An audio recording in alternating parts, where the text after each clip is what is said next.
Un grand mouvement de juifs qui se sont déplacés pour aller créer de nouvelles communautés juives et à l'extérieur.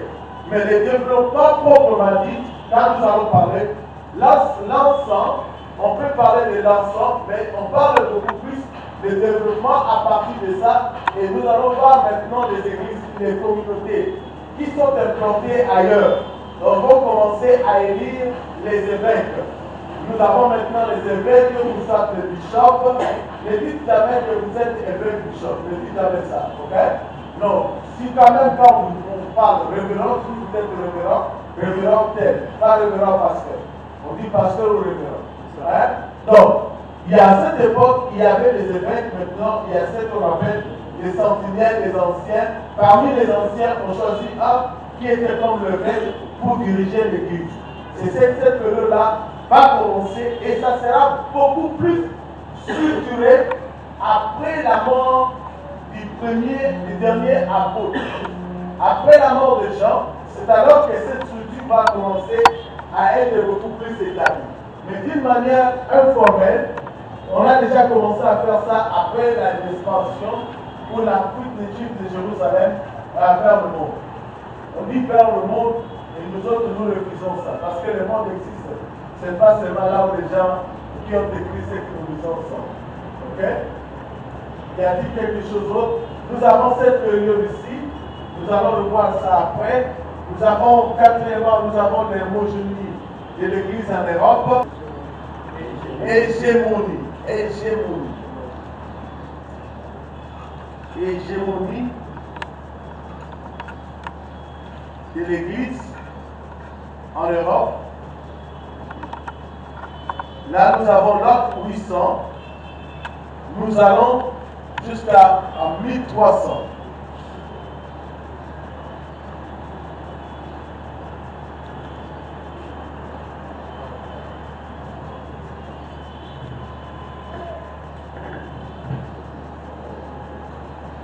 Je mets la ligne ici. Je garde ça parce que c'est dans l'agenda. Je vais effacer ça.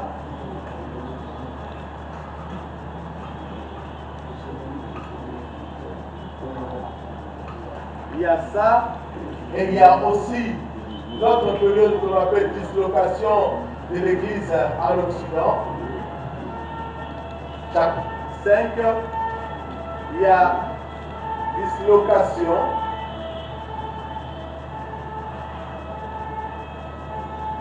de l'Église à l'Occident.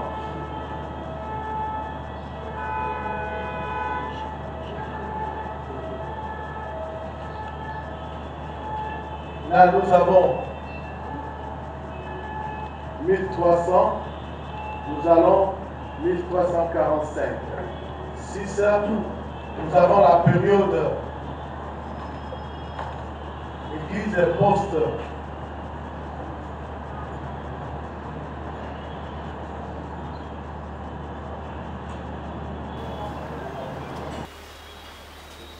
Il y a Saint Ignace qui était l'évêque d'Antioche. Lui, il va parler de l'Église catholique comme un terme. Parce que l'Église, à cette époque-là, s'est étendue à travers plusieurs pays, dans plusieurs régions. Parce qu'il y a l'Empire romain qui dominait, et jusqu'à 400 et quelques, jusqu'au 5e siècle, avant l'ère musulmane. Et nous avons vu cette expansion de l'Église. Et Ignace va commencer à parler de l'Église catholique. L'Église catholique, c'est-à-dire la communauté religieuse éparpillée à travers le monde. Et quand nous disons Église catholique, je me répète, je l'ai dit au départ, nous ne parlons pas de l'Église catholique romaine. Donc, le Saint-Père et le leader, le pape et le leader. Nous ne parlons pas de ça, mais nous parlons de l'Église catholique, donc l'Église universelle. Et la définition de cette Église universelle au 1er siècle n'est plus la même définition aujourd'hui. Parce que dans cette époque-là, on parlait beaucoup plus des églises éparpillées dans l'Empire romain, et on parlait de l'Inde, on parlait de la Chine, parce que l'Église a atteint la Chine au 1er siècle déjà. Les apôtres sont allés jusqu'à côté de ça. Et quand on parle de l'Inde, il y a comment ça s'appelle, Eusébie, qui est l'un des historiens de l'Église. Il parle de Saint Matthias, l'apôtre Matthias, qui est allé évangéliser en Inde. Il est arrivé jusqu'en Inde pour implanter l'Église. Et quand nous voulons parler de l'histoire de la mission, vous pouvez voir ça un peu plus. Donc l'Église catholique, nous voulons beaucoup plus essayer de voir l'expansion de l'Église à travers le monde. Il y a l'un des grands de tout le temps de l'histoire de l'Église que nous devons reconnaître, c'est l'apôtre Paul. Comme le Seigneur l'a dit dans Actes chapitre 9, comme le Seigneur l'a dit à Ananias, le prophète, il a dit à Ananias d'aller prier pour Paul, qui va souffrir pour lui. Et Dieu l'a fait aussi. Dieu l'a fait aussi. Il a amené Paul dans plusieurs pays, dans plusieurs régions. Et dans le premier voyage missionnaire de Paul, nous voyons que nous avons le premier voyage missionnaire de Paul qui est de l'an 46 à l'an 48. 46 à l'an 48. Paul a quitté Antioche. Il est allé à... Là, vous pouvez lire Actes chapitre 13 jusqu'au chapitre 15. Okay, il a quitté Antioche. Il est allé à Salamine, de Salamine à Paphos, de Paphos à Perge, de Perge à Antioche, de Antioche à Icône, Icône Lystre d'Herbe. Il va retourner jusqu'à Perge pour prendre le bateau pour aller rentrer à Antioche. Ça, c'est le premier voyage missionnaire. Le deuxième, 46 à 48. Premier voyage missionnaire de Paul. Et quand nous arrivons à 48, de 49 à 52, après que Paul était à Jérusalem faire le rapport du premier voyage missionnaire, il a amené avec lui Tite et les autres. Il va pouvoir faire le deuxième voyage qui est de 49 jusqu'à 52.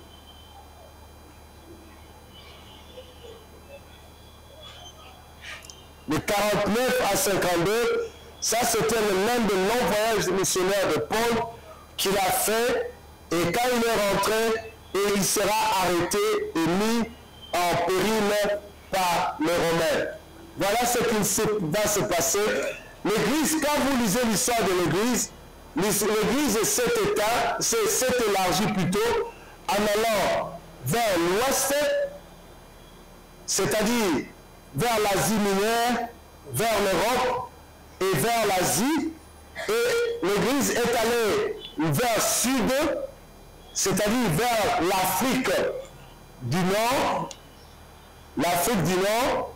Et quand nous parlons de l'histoire de l'Église en Afrique, nous avons de vieilles communautés religieuses qui ont reçu l'Évangile à l'époque des apôtres ou des pères apostoliques, et ils sont restés jusque-là, ils ont gardé leur manière de prier depuis des dates.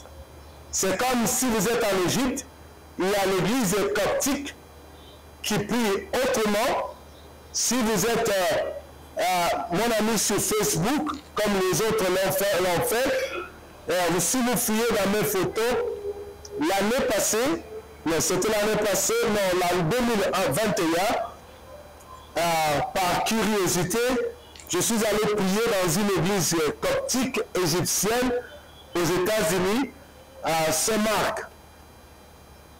Et j'ai été reçu par le prêtre qui était là, et il m'a reçu il m'a parlé un peu de cette histoire de l'Église de longtemps. Et parle des pères, des livres. Ils lisent encore dans leurs études bibliques, ils lisent les livres que les pères apostoliques, les pères de l'Église ont écrits. Comme quelqu'un qui aime le père de l'Église, j'ai été vraiment émerveillé. Quelque chose que je n'ai pas beaucoup aimé, ils avaient des reliques de tous les saints. C'est comme vous êtes. Qui a commencé une église ici? Qui est le visionnaire d'une église? Ok?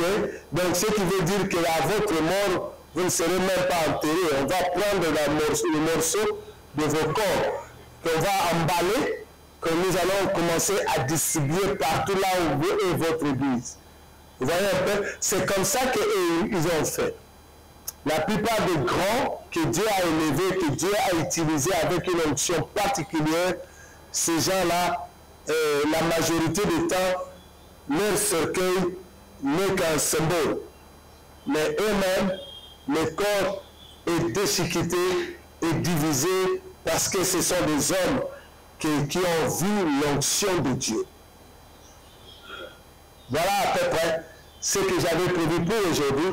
J'aimerais, si vous n'avez pas de questions, et j'aimerais laisser la parole au groupe A, que je donne, nous n'avons que 35 minutes pour qu'il nous fasse une synthèse du livre de Matthieu. Vas-y mon frère.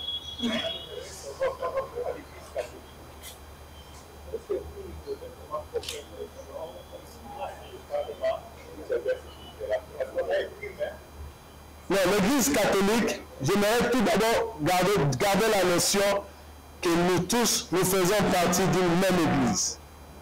Comme je l'ai toujours dit, Dieu a exaucé la prière de Jean chapitre 17. Cette prière a été exaucée. Et pour anticiper, si nous allons jusqu'à cette période-ci, mais il n'y avait qu'une seule église. Il n'y avait qu'une seule église. Après le 11e siècle et le 11e et 12e siècle, c'est là où nous aurons la scission de l'église catholique occidentale et l'église de l'Orient, qui est ce qu'on appelle les églises orthodoxes. Il y a cette division. C'est cela, cette division est venue au moins 11 siècles ou 12 siècles après notre existence. Et pendant toute cette période, jusqu'ici, j'ai à intervenir au niveau de PhD sur la théologie des réformes. Ok? J'ai un séminaire avec eux sur la théologie des réformes. Vous savez, si vous êtes un enfant, fermez vos oreilles. Ok? Si vous n'êtes pas, vous pouvez écouter. Pendant au moins 16 siècles, les enfants ont été baptisés à l'église. Je n'ai rien dit. Je ne dis pas de cette doctrine. Et ça, on peut discuter ça quand on sera en plein étudier. Pendant au moins 16 siècles, on recevait les enfants dans l'eau de baptême. Mais après, quand nous avons eu la réformation, les baptistes ont refusé ça. On dit que ça ne vaut plus la peine. Toutes les raisons théologiques que les apôtres, beaucoup plus, les apôtres n'ont pas beaucoup mis sur là, n'ont pas parlé sur les doctrines. Parce qu'ils n'avaient pas le problème sur ça. Les apôtres, les saints apôtres, c'est eux qui ont formé les communautés de base. Les saints apôtres, ils ont implanté l'église, le christianisme. Les pères apostoliques, ils ont commencé à faire face à certains courants théologiques, idéologiques de leur époque. Nous allons voir ça jusqu'après la Genèse, nous allons voir certains courants qui venaient.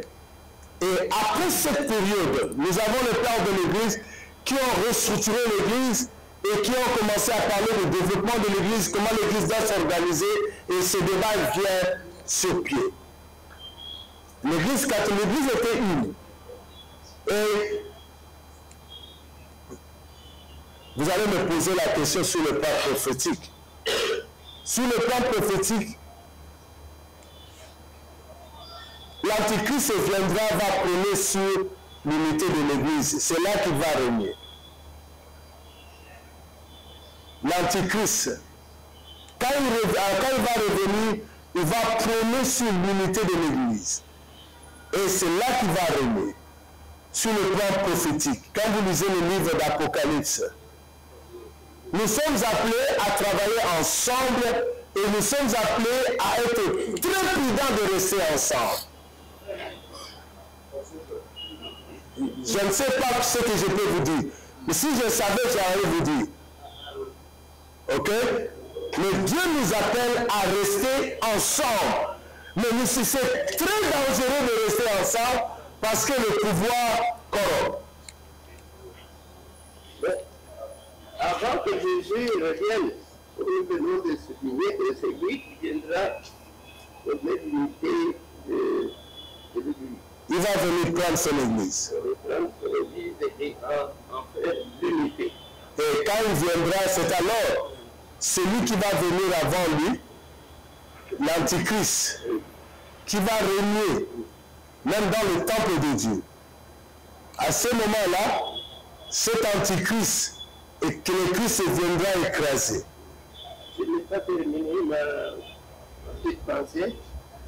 Donc, de cette prolongation, de ce temps-là, de ce voyage du Père et le retour du Christ, allons-nous accepter de se diviser ou nous devons nous mettre ensemble?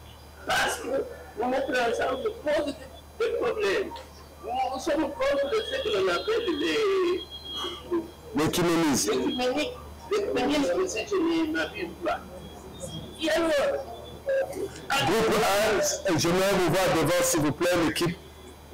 allons-nous nous patienter ou tarder à faire des appels pour nous? Mais nous sommes appelés, papa, je voudrais vous dire, nous sommes appelés à travailler ensemble. L'une des choses, je vous ai parlé, notre unité peut être structurée ou informelle. Ok? Pendant ce week-end, il y a quelque chose qui m'est venu à l'esprit sur la citoyenneté. Je n'ai jamais pensé à ça, mais cela m'est venu à l'esprit cette semaine. Vous voyez, et nous n'avons pas besoin en RDC d'avoir un ministre de la citoyenneté. C'est l'insulte à tout un peuple. Ce qui veut dire que nous ne sommes pas un peuple digne d'être peuple dans ce pays. Si nous sommes un peuple digne, nous allons prendre soin de notre pays. Nous n'avons même pas besoin du gouverneur pour que le gouverneur vienne balayer devant ma maison. Être un bon citoyen. Et si je suis un bon citoyen, je respecterai le code de la route pour qu'il n'y ait pas des embouteillages. Pour être un bon citoyen. Mais c'est la même chose pour nous les chrétiens. Si nous sommes réellement unis, dès que Dieu me parle pour aller implanter une église, et je trouve que lui, il est là déjà.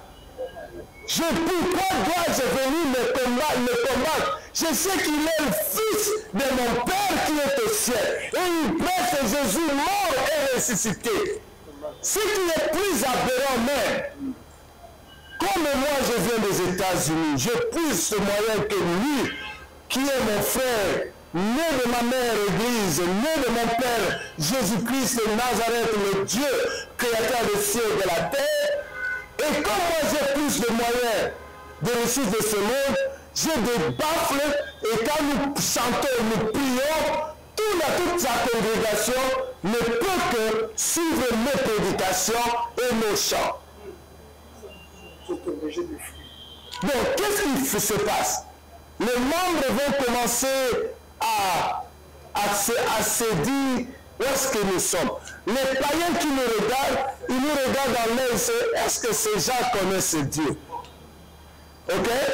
Quand lui, il est là, laissez-moi aller un peu plus loin, dans une autre localité, même dans la même région, mais je prends un autre point.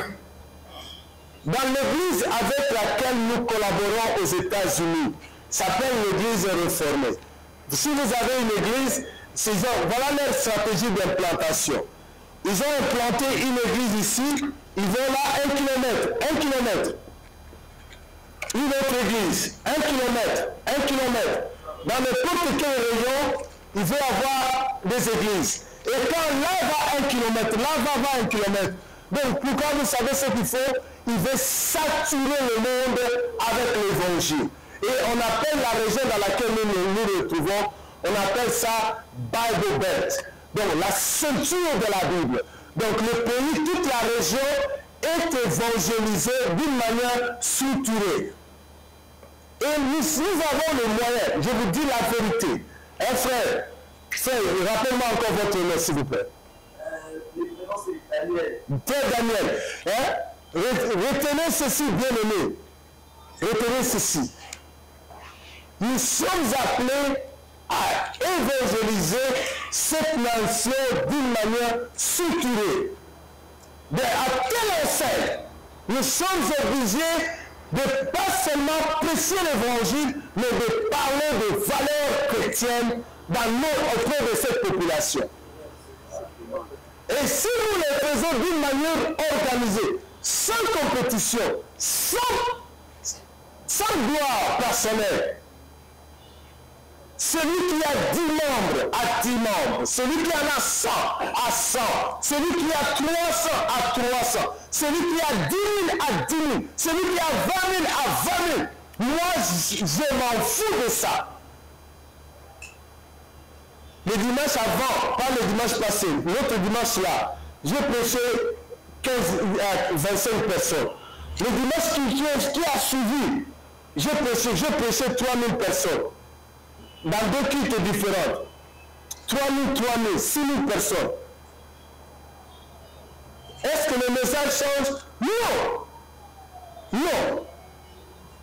Je n'ai pas peur si vous me mettez pasteur d'une église de 10 personnes.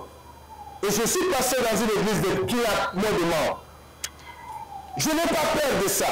Mais quand je me mets là où il y a 10 000 personnes, je prêche comme celui qui a 10 000 personnes. Mais je prêche qui? Pas moi. C'est le Seigneur que je témoigne. Frères et sœurs, l'unité de l'Église est capitale. Nous sommes obligés à travailler dans l'unité. Mais d'une manière structurée, nous disons oui et non. Mais nous devons être ensemble. Nous devons se respecter les uns les autres. Mais j'aimerais vous dire même une chose qui est vraie. Quand nous récitons le psaume 1, est-ce que ça entre dans votre vie? Et si quelqu'un commence à vous parler de quelqu'un d'autre, qu'est-ce que vous dites à cette personne?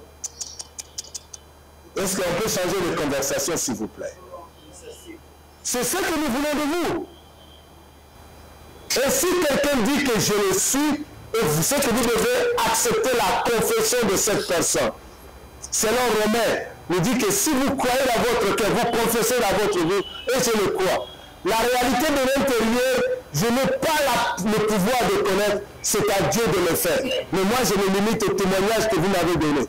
Je vous aime et j'aimerais appeler les serviteurs que nous sommes dans l'amour de l'Église et dans l'amour des uns et des autres. Prions les uns pour les autres. N'oublie jamais de prier pour nous et de prier pour la faculté et de prier pour d'autres frères. Je m'excuse, je n'ai que 30 minutes pour le groupe A. Vas-y frère. Nous allons reprendre la prochaine fois, mais je donne la parole au groupe 1. Où sont les amis qui allaient vous présenter aujourd'hui? Tu es monsieur seul? Bonjour à tous.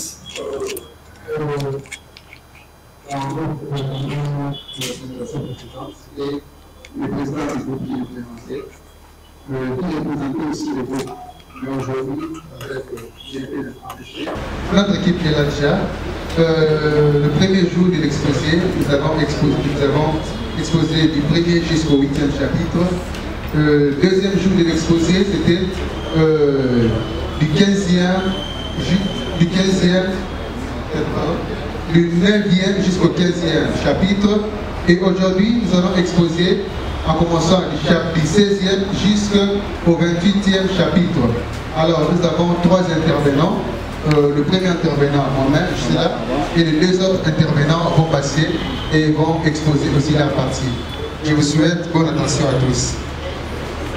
Alors, du premier jusqu'au 16e jusqu'au 19e chapitre, là, nous avons retenu 16 éléments que nous allons dire un peu plus rapidement. Premier, c'est du 1er jusqu'au 12e verset du chapitre 16. Là, nous avons les pharisiens et les sadducéens qui voulaient éprouver Jésus-Christ en lui demandant un miracle. Mais Jésus, connaissant leurs pensées et leur nature, il leur traita d'une génération méchante qui, pour eux, le seul miracle qu'ils doivent attendre, c'est le miracle de Jonas. Ensuite, Jésus va recommander à ses disciples de se méfier des levains des pharisiens.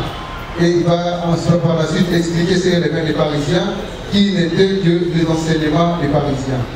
En deuxième événement, nous avons du 13e jusqu'au 20e, du 20e verset du même chapitre, ce chapitre 18. Nous avons Jésus sur le territoire de Césarée de Philippe, où il y eut des diverses opinions sur Christ à travers ses disciples. Et là, nous reconnaissons que c'était Pierre qui avait reconnu que Jésus-Christ était le Messie. Troisième, nous avons du 21e au 23e verset, où Jésus parle de la fin de sa vie à Jérusalem. En quatrième lieu, nous avons du 24e au 28e verset, et le dernier verset du chapitre 16, où Jésus donna des instructions sur comment le suivre. En cinquième, nous avons du 1er jusqu'au 13e verset, le chapitre 17, où Jésus et ses disciples sur la montagne de transfiguration. En sixième, nous avons du 14e au 27e, du 14e au 22e verset, où il y a la guérison des lunatiques. En huitième, nous avons du 24e au 27e verset. Là, nous avons Jésus à Capernaum où il devait payer l'impôt. En 9e, nous avons du 1er jusqu'au 9e verset du chapitre 18. Là, nous sommes déjà. Jésus parle des petits et grands dans le royaume des cieux. En 10e, nous avons du 10 au 14e verset du chapitre 18 où Jésus parlait que son mission était bénie pour les brebis égarées. En 11e, nous avons du 15e au 20e verset où Jésus parle de l'enseignement sur le pardon. En 12e, nous avons du 21e au 35e verset où nous avons Jésus lance des paraboles sur les serviteurs impitoyables auxquels son maître l'avait pardonné pour sa faute, mais qui ne voulait pas pardonner à l'autre sa dette qu'il avait. En 13e, nous avons du 1er jusqu'au 12e verset, le chapitre 19, où il y a l'enseignement sur le divorce et sur le célibat. En 14e, nous avons du 13e au 15e verset, le chapitre 19, où Jésus laissa l'ouverture aux petits enfants où il disait « Laissez les enfants venir vers moi ».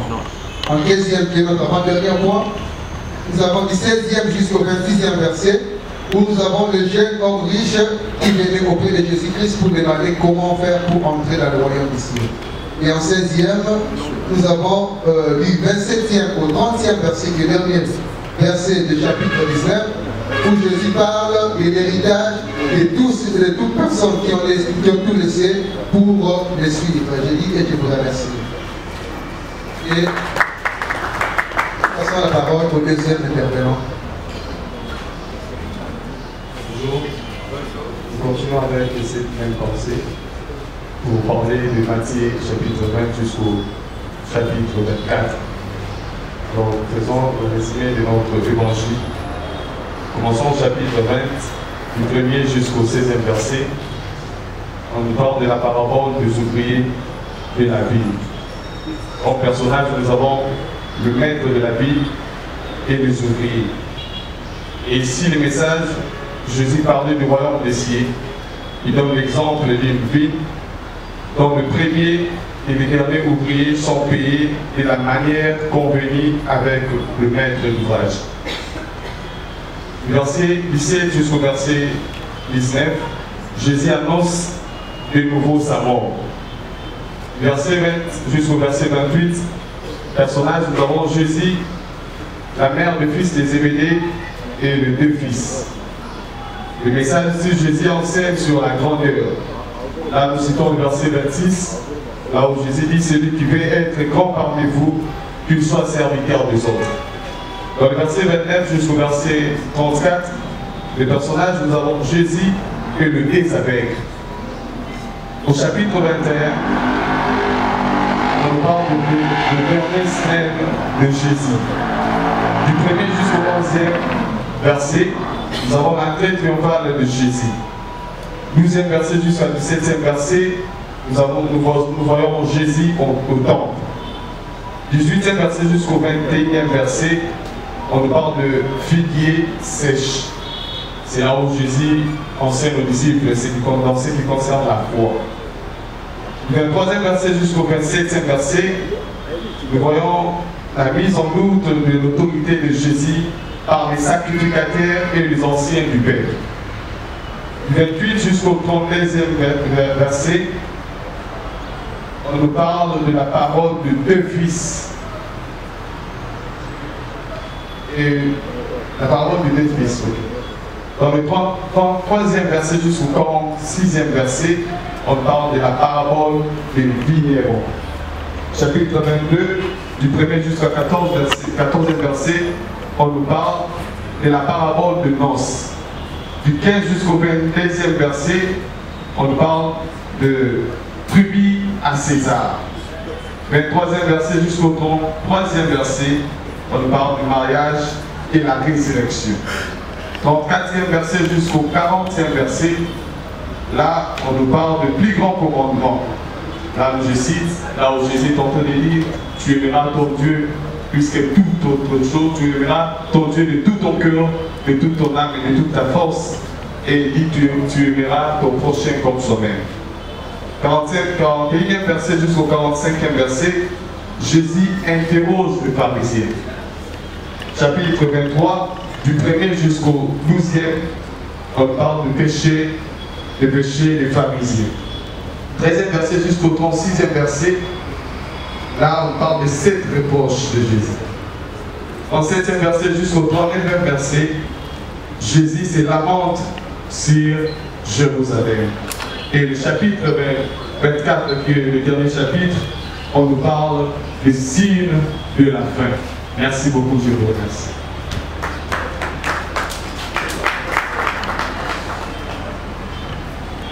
Bonjour à tous. Je vais commencer le chapitre 25 jusqu'au dernier chapitre. Parlez comme un pasteur. Parlez comme un pasteur. Déjà le chapitre 24, là où mon frère vient de finir, le chapitre 25 présente un discours eschatologique, c'est-à-dire tableau des principaux événements sombres pour la plupart marqués qui ont tiré la fin des temps et le retour de Jésus. Le chapitre 25, déjà au premier verset jusqu'au verset 13, on nous parle de la parabole des 10 vierges. Nous connaissons cette parabole qui parle de la vigilance spirituelle. Et puis du verset 14 au verset 30, on nous parle de la parabole des talents. Et toujours dans la même idée, ici le maître a remis à chaque serviteur des talents. Et après, il va en fait les interroger, en fait comment est-ce qu'ils ont pu en servir. Et le maître va en fait répondre à chacun, c'est-à-dire donner les résultats par rapport à ce qu'ils en ont servi. C'est-à-dire en fait la récompense de la manière dont nous servons les dons que Dieu nous a donnés. Et puis en fait, de verset 31 au verset 46, on nous parle du jugement dernier. Là, c'est la fin du chapitre 25. Nous prenons le chapitre 26 qui commence avec le complot contre Jésus. C'est du verset 1 jusqu'au verset 5. Puis du verset 6 au verset 13, c'est l'onction de Béthanie. Nous connaissons cette histoire avec cette femme qui était venue avec la vase du parfum d'Abad. Et puis du verset 17 au verset 19, on nous parle des préparatifs du repas pascal.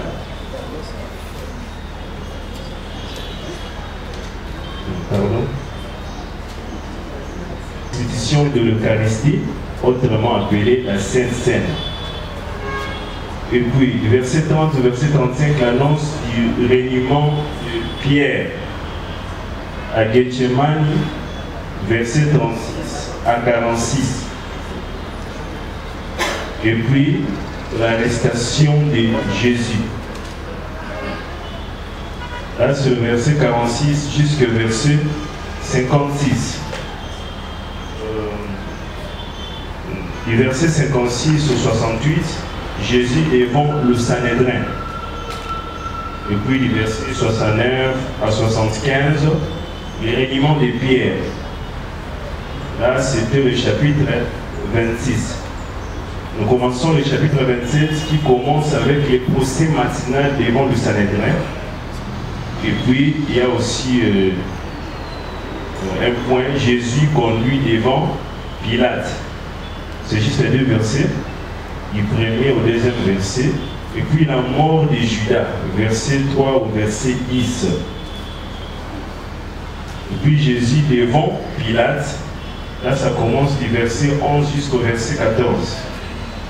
Et puis du 15e au 23e, on nous parle de Jésus ou Barabbas. Il était question de soit de crucifier Jésus ou de libérer Barabbas.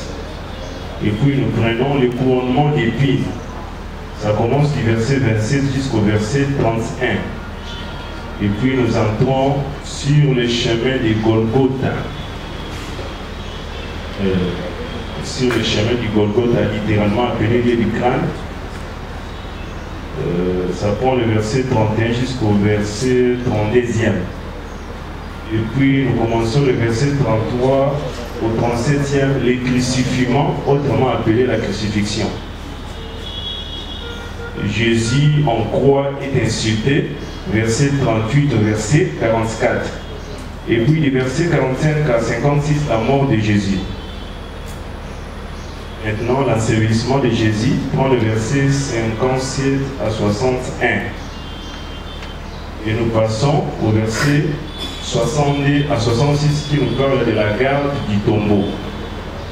Maintenant, nous entrons au dernier chapitre qui parle du tombeau vide, autrement appelé l'anastase de Jésus. Et nous avons l'habitude d'appeler la résurrection de Jésus. L'apparition de Jésus aux femmes, verset 9 au verset 10. Les rapports de la garde, verset 11 au verset 15e. Et puis enfin, l'envoi missionnaire, autrement appelé ordre missionnaire pour d'autres ordres suprêmes, qui termine le chapitre, enfin qui termine la théologie de Matthieu, c'est-à-dire le livre de Matthieu. Et la dernière phrase du dernier verset, du dernier chapitre, c'est « Allez, faites de toutes les nations des disciples ». J'aime ça en grec littéralement, ça dit « Allez, faites de toutes les ethnies ». Les disciples, les baptisant au nom du Père, du Fils et du Saint-Esprit, et enseignez-leur à observer tout ce que je vous ai prescrit. Voilà. On se limite par là pour la théologie du livre de Matthieu. Merci beaucoup. Merci pour votre encouragement. Alors, notre classe pour faire le rapport synthèse de notre groupe et présenter brièvement les membres du groupe 1 qui sont là. Alors, c'était le 18e jour du mois de janvier de l'année 2023. C'est siégé au siège de FATEC sous la recommandation des concerts du Togo où le groupe devait se tenir pour une réunion. Alors, l'adoption de l'Assemblée, 5 points ont été inscrits dans l'ordre du jour. Premier point, c'était la dénomination du groupe. Deuxième point, c'était la création de sous-groupes. Troisième point, c'était la répartition des chapitres pour chaque sous-groupe. Quatrième point, c'était la division du travail dans chaque sous-groupe. Et cinquième point, c'était la mise en place des moyens de communication. Dans la dénomination des sous-groupes, dans l'adoption de l'Assemblée, le groupe a été dénommé groupe Mathieu, conformément à notre sujet d'étude. Et dans la création des sous-groupes, il y avait 5 sous-groupes qui se sont créés. Du fait que le groupe est composé de 25 membres, dans chaque sous-groupe, il y a 5 membres. Dans le groupe 1, il y a Peter Manoka, Léonard Siloulou, Grace, Vosi, Michaud, Gadou, Dago, Pidi. Dans le sous-groupe 2, il y a Laetitia Vosi, Solange Lou Boubi, Marshall Moudele, Pépé Kiala, Jean Kayebe. Dans le sous-groupe 3, il y a Marcel Bokumbu, Claude Wanga, Carmel Gambou, José Moulaï, Georges Mamba. Dans le sous-groupe 4, il y a Glory Banywanina, Sion Maungu, Glad Ilonga, Alexis Boudjouma et Daniel Biamungu. Dans le dernier sous-groupe, il y a Tarsis Mukendi, Tarsis Balogi, Thierry Diala, Clément Mbungu et Tichik Ilenga. Alors dans la répartition des chapitres dans chaque sous-groupe, il y avait dans le premier sous-groupe, il devait prendre du premier jusqu'au 5e chapitre, deuxième sous-groupe du 6e jusqu'au 11e chapitre, troisième sous-groupe du 12e jusqu'au 17e chapitre, quatrième sous-groupe du 18e jusqu'au 23e chapitre et dernier sous-groupe du 24e au 28e chapitre. Sous-groupe. Alors, mise en place des moyens de communication, nous avons créé un groupe WhatsApp par lequel qui nous permettait pour la communication et la rédaction de notre travail. Alors, si ce qui concerne notre exposé, on a eu 3 jours pour exposer nos travaux. Le premier jour, c'était le mercredi 25 janvier, où nous avons exposé du 1er jusqu'au 8e chapitre avec 3 intervenants. Donc le premier intervenant prenait les 2 premiers chapitres, deuxième intervenant du 3e et 4e chapitre, et 3e intervenant du 5e au 8e chapitre. Le jeudi 26, c'était notre deuxième intervention, ou deuxième exposé, où il y avait 2 intervenants. Il y avait le premier intervenant qui a exposé du 9e au 11e chapitre, deuxième intervenant du 12e au 15e chapitre. Et nous voici aujourd'hui, lundi 30 janvier, où c'est notre 3e jour de l'exposé. Et en présent, il y a eu 3 intervenants qui venaient d'exposer. Premier intervenant qui a pris du 16e jusqu'au 19e chapitre, deuxième intervenant du 20e au 24e chapitre, et 3e intervenant du 25e au 28e chapitre. Et c'est ainsi notre travail dans le groupe Mathieu. Je vous en remercie.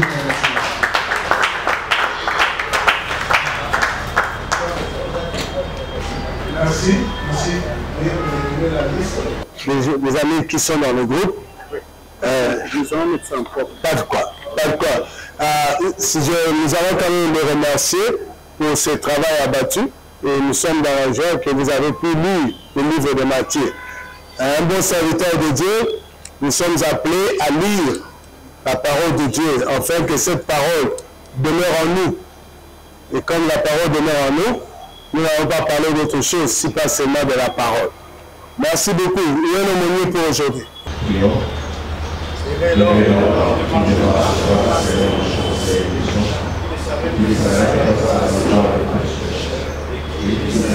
Accompagné de mon cœur, nous sommes plaisir dans la loi de l'Éternel, et qu'il a béni toujours aux élus. Il est bon à quand il fait pour nous, et comme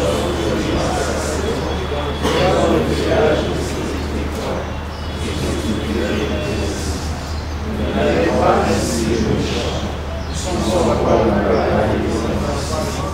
C'est pourquoi le chant des espoirs.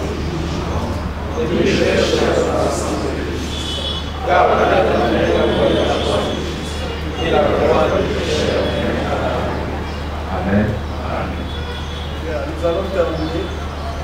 Je vous recommande encore une fois de plus. C'est l'Éternel qui nous a appelés. établi dans Dieu et dans Dieu, ils sont tout vous élit, réanime l'onction qui vous a donnée et qui vous donne plus d'onction afin que le monde reconnaisse que l'Éternel est Dieu et le Seigneur. Et que chaque fois que vous vous mettrez debout, vous prêchez la parole de Dieu. Que l'Esprit de Dieu, que l'Esprit vous a promis, parle à travers vous et que plusieurs qui sont dans le ténèbres retrouvent la lumière. Allez en paix et prêchez la parole et ramenez les âmes à Christ, car le Christ est mort. Amen. Amen.